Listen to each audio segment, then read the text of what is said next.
How to fix multiple devices problem on Play Store. Hello everyone, this is Max. Welcome back to another tutorial video. So let's start without wasting any time. Also make sure to watch this video till the end. So first of all, open up your web browser.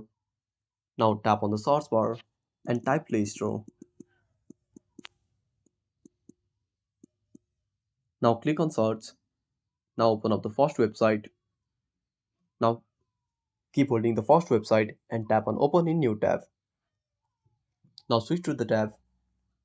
Now tap on profile at the top right corner. Now tap on library and devices.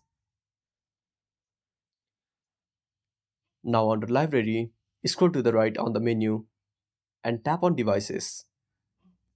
Again scroll to the right. Now unselect the devices you don't use. Now go back to the Play Store. I hope this should fix your issue. So that's it. Thanks for watching. Make sure to subscribe our channel and hit the bell icon. See you in the next video.